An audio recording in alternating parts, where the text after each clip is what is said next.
Hello everyone, welcome you all on our online lecture series on element of machine design subject.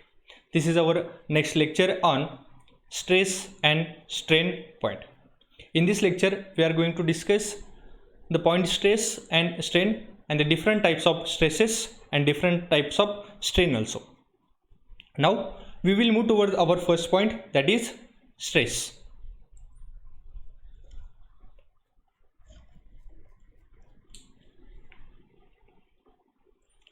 Here, the first question arises that define the term stress or what is the formula of stress.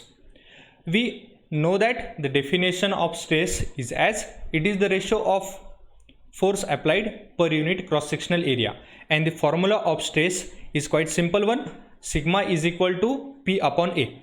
We know that the definition and formula of stress because we have covered in Tom, SOM, mechanics and physics also. But now the question arises here is the different one. We know that sigma, it means stress, P means applied load and A means cross-sectional area.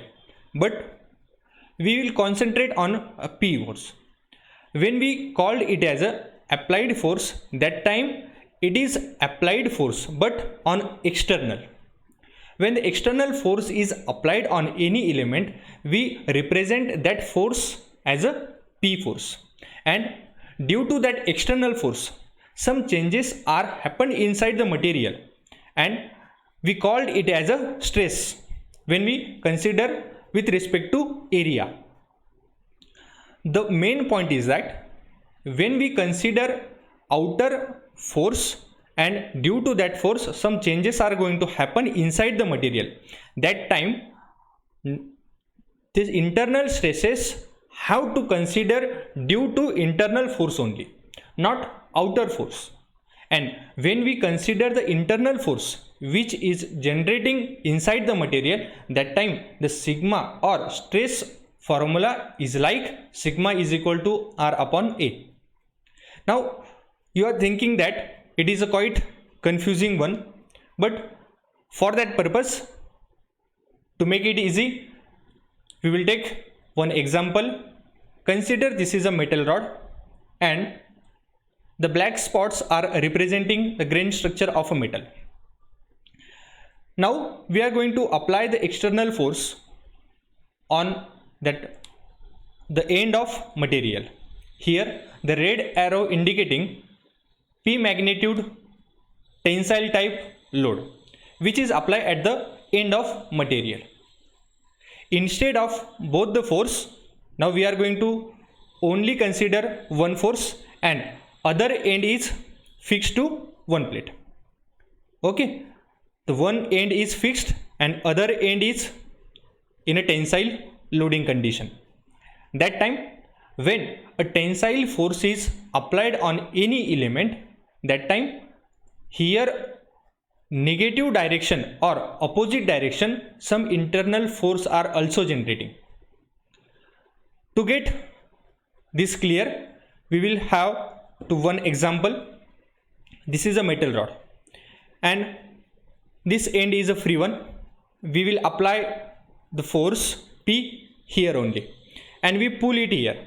That time the material get displaced from one point to another point. Here no stress is produced inside the material because the material is displaced from one point to another point by applying the external load. But when we hold or fix its one end and then apply the force at another end, that time it does not shift from one place to another place. At same condition, the internal material structure or internal grain structure creating the internal force due to the applied or external force. When we apply the external force, at that time the internal structure of a material is creating itself some internal resisting force which resists the external force. When I am going to pull that material, that time the material itself is generating some internal force to resist the external force, and that internal force is known as R. Now, due to that internal resisting force on some area, when it is going to apply or develop some area, we will represent it as a A. We know the formula of A is equal to pi by 4 d square. Now here, up to here, we have clear 2 points, that is outer applied force, that outside applied force, and internal resisting force. Okay. After that, the internal resisting force, due to the internal resisting force, stresses are produced inside the material, and we can find it by the formula sigma is equal to R upon A. And this is also a procedure of finding the sigma or stress, but the problem is that we cannot find the internal resisting force magnitude. Okay, because it is creating or developing inside the material. To do that, we have to consider one parameter, as when we applied 10 kilonewton force, that is a P force, outside force in this direction, that time the internal force is also creating 10 kilonewton in opposite direction. It is a internal resisting force which is resist this force.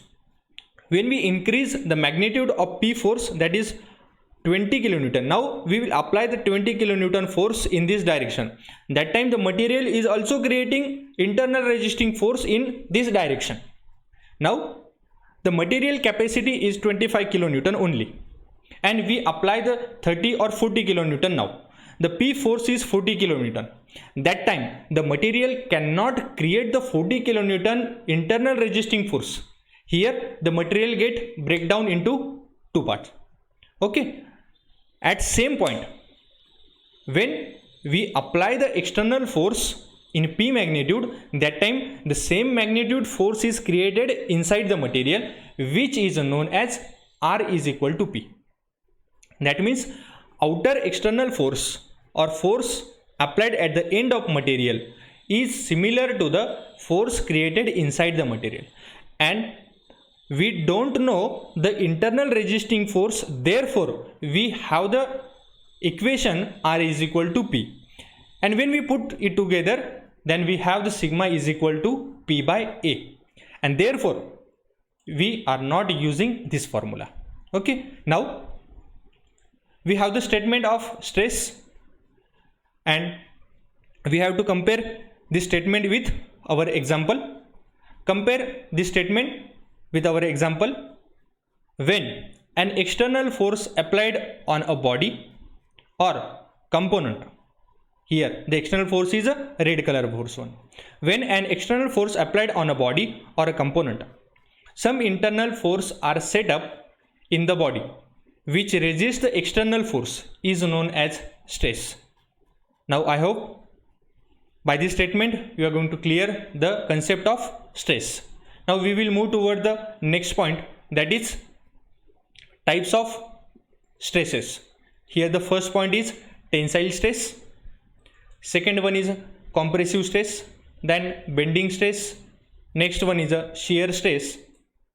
In shear stress we have two types here. First one is a direct or transverse shear stress, and in transverse shear stress we have again two types, single shear and double shear. And the next point of shear stress is torsional shear stress. Last point of stress is bending pressure and crushing stress. Now this question is frequently asked in examination, so you have to write the tree diagram in your notebook. Now we will move toward the first point, that is tensile stress. Tensile stress, to understand this concept, we have take here one material or the metal rod and apply the force. The force is indicating in a red color in a P magnitude, and when it is in a pull direction, that time it called as a tensile stress. Tensile stress, it is also defined as when two equal and opposite force, pull force, are created or applied on end of material, that time due to that force the stresses are induced, that stress are known as tensile stress. And we know that the stress is equal to P by A, and here it is a tensile stress, therefore we use the term sigma T here. The next point is compressive stress. It is a similar one, but here the external force are not a pull type force, it is a push type force, and due to that force the inside of material some stresses are the induced, and these stresses are known as compressive stresses, representing the sigma C. Then the next point is bending stresses. Here is the metal rod which is having length L, and to know the bending stresses we are going to read the statement of bending stress. When a body or a mechanical component is subjected to bending moment, listen, when a body or a mechanical component is subjected to bending moment, that is M, then the upper fiber shorten due to compression and lower get elongate due to tension. The stress induced in it is known as bending stress. Here you can see that we have an object and it is having three different elements: upper surface, lower surface or bottom surface, and the middle fiber or the center line. Now we are going to consider only top surface and bottom surface only for bending stress purpose.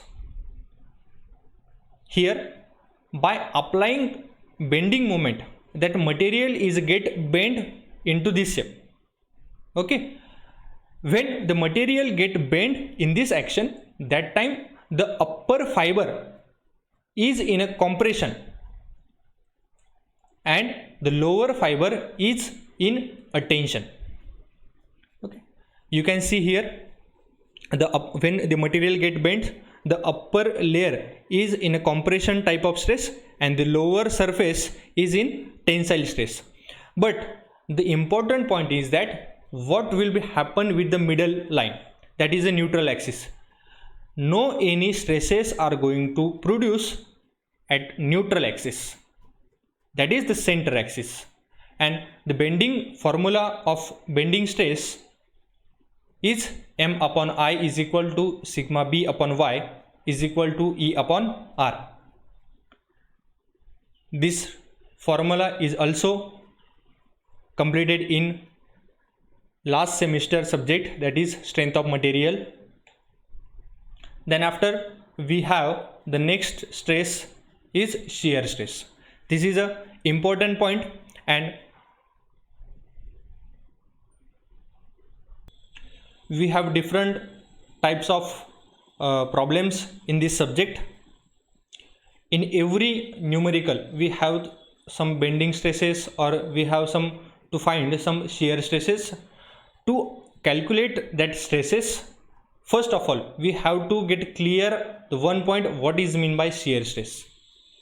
Here, to understand the shear stress, we will take two plates and one pin here to join both the material.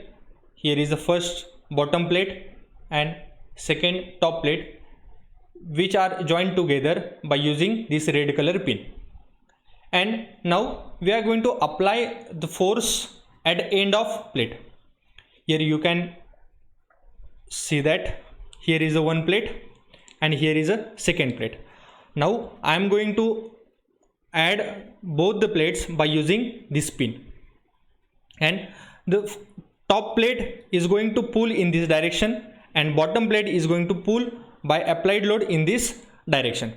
When the external load applied on the end of plate, that time the plate gets separated when the pin get shear into. And the example which we have taken here is a single shear stress, and tau is equal to, that is shear stress is equal to P by A. This is the formula for finding the shear stress. P is nothing but the force applied at the end of plate, and A is the cross sectional area of pin, which is get sheared into two segments. After that, we have double shear concept. In this concept, we will take three plates and join together by a pin. Here you can see that we will insert a pin from all these plates, and by applying external pressure on all these plates or at the end of plate, the two plate get pulled in one direction and middle plate get pulled in other direction, that is opposite direction. At same time, the shear of pin at two sections, that is from in between the first plate and second plate, and second shear condition is in between middle plate and last plate one. Here you can see that when we apply external pressure, that pin gets sheared into three parts, but here the area is 2, and this is a shear 1 portion, this is shear 2 portion. If the shear of component in two plane, it is called as double shear, and we have the formula for finding the shear stress or double shear stress, that is tau S is equal to P upon 2A. 2A is for only two area we have which we have sheared in this example. Now move towards our next point, that is torsional shear stress, which is the second point of shear stress. To understand the concept of torsional shear stress, here we have a metal rod, and the one end of metal rod is going to fix by a plate, and we are going to apply a twisting force on another end of material. Due to that twisting force on one end only, the material it get twisted, and after this twisting force, the stress is produced inside the material is known as torsional shear stress. This concept we have already completed in some subject. Now in this lecture, we only have to go through what is meant by torsional shear stress, and we know that the formula for finding the torsional shear stress is T upon IP divided by, we know that the formula of torsional shear stress is T upon IP is equal to tau upon radius is equal to g theta upon L.